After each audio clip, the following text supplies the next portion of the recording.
Hello so welcome guys, स्वागत है आप सभी का आपके अपने YouTube channel LD study point पे।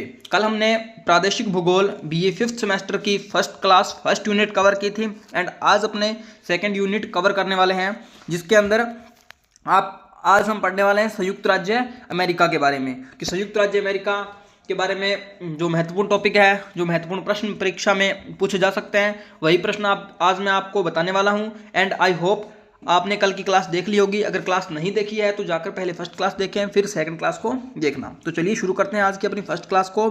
यहाँ पर टाइप मिस्टेक हो गया, ये यहाँ पर सेकंड नहीं है, यहाँ पर आप थर्ड नहीं है, यहाँ पर आपको सेकंड मानना है। एंड इसका जो फर्स्ट क्वेश्चन है उसके अंदर सबसे पहले पूछा गया है कि अमेरिका का भौगोलिक स्थान कहाँ है। तो अमेरिका जो है वो भौगोलिक दृष्टि से अगर मैप पर देखा जाए तो उसका भौगोलिक स्थान कहाँ पर है, तो संयुक्त राज्य अमेरिका उत्तरी अमेरिका महाद्वीप में स्थित है। कहाँ पर स्थित है? उत्तरी अमेरिका महाद्वीप में स्थित है। इसकी सीमा कनाडा से उत्तर और मेक्सिको से दक्षिण में लगती है।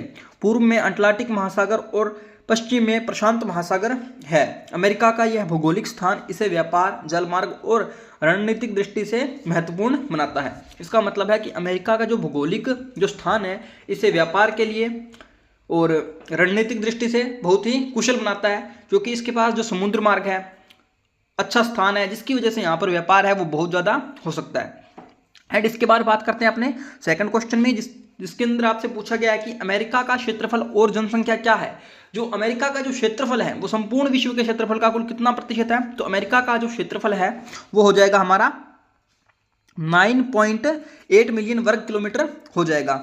एंड जो जनसंख्या की अगर बात की जाए तो लगभग इसकी जनसंख्या 33 करोड़ हो जाएगी।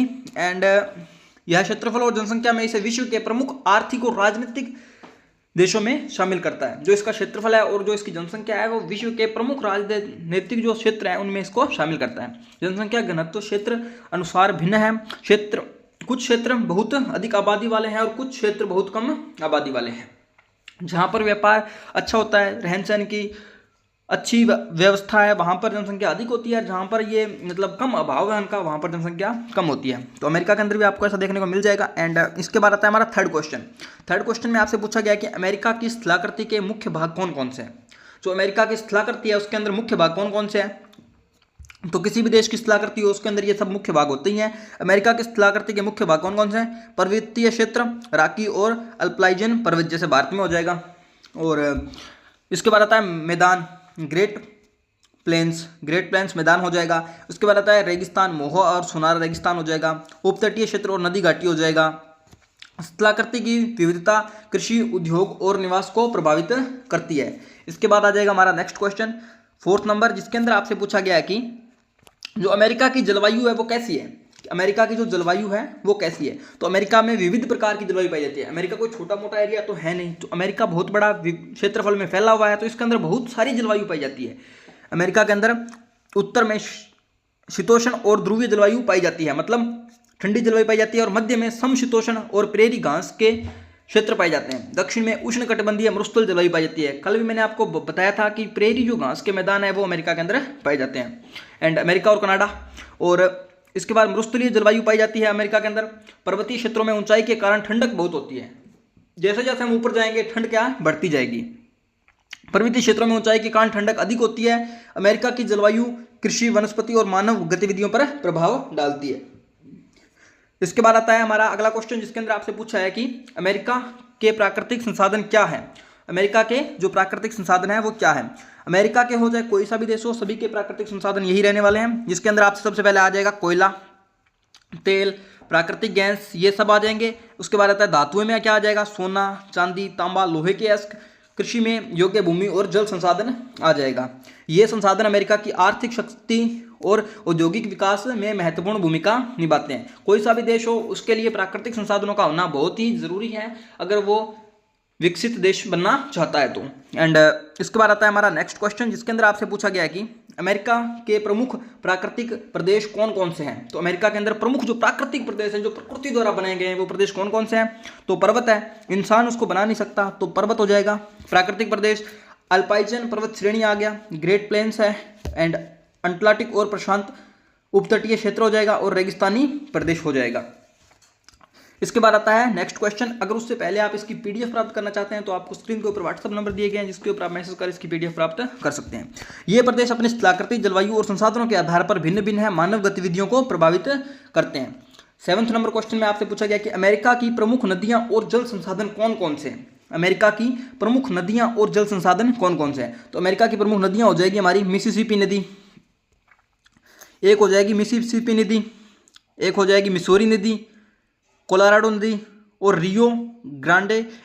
इन नदियों का पानी सिंचाई, ऊर्जा उत्पादन और उद्योग में उपयोग होता है। अमेरिका में झीलें भी महत्वपूर्ण हैं, जैसे सुपीरियर झील और मिशिगन और ह्यूडसन की झील। जल संसाधनों का वितरण कृषि और उद्योगों के लिए निर्णायक होता है।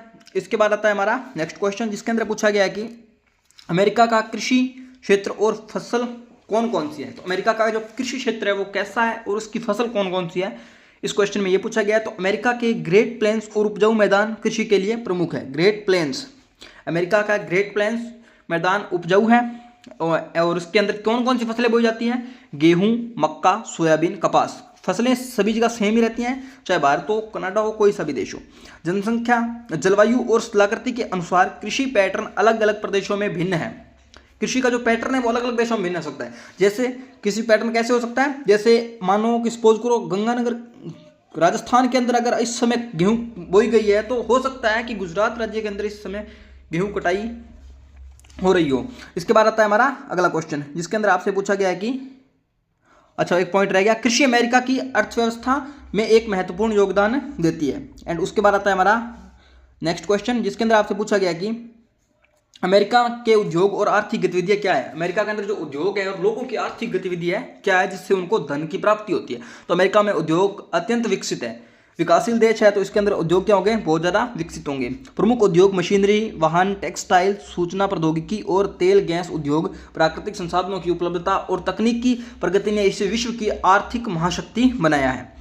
एंड इसके बाद आता है हमारा आज का नेक्स्ट क्वेश्चन, और अमेरिका का प्रादेशिक अध्ययन क्यों महत्वपूर्ण है। अमेरिका का जो प्रदेश के आधारों पर अध्ययन करते हैं ये क्यों महत्वपूर्ण है। तो अमेरिका का प्रदेशीय अध्ययन इसलिए महत्वपूर्ण है क्योंकि यह सिखाता है कि स्थलाकृति, जलवायु, प्राकृतिक संसाधन और मानव गतिविधियां किस प्रकार एक दूसरे से जुड़ी हुई है। मतलब ये बता रहा है कि संपूर्ण जो गतिविधियां हैं वो किस प्रकार एक दूसरे से जुड़ी हुई है। यह अध्ययन नीतियों, योजनाओं और वैश्विक अर्थव्यवस्था को समझने में मदद करता है। आई होप आपको आज की क्लास अच्छी लगी होगी। क्लास अच्छी लगी है तो यूट्यूब चैनल को सब्सक्राइब करें, अपने दोस्तों के साथ ज़्यादा से ज़्यादा शेयर करें। इसकी पीडीएफ प्राप्त करने हेतु डिस्क्रिप्शन में दिया गया व्हाट्सअप चैनल ज्वाइन करें और स्क्रीन के ऊपर आपको नंबर दिख रहे हैं, वहाँ से आप डायरेक्ट इसकी पीडीएफ प्राप्त कर सकते हैं। तब तक के लिए जय हिंद, जय भारत।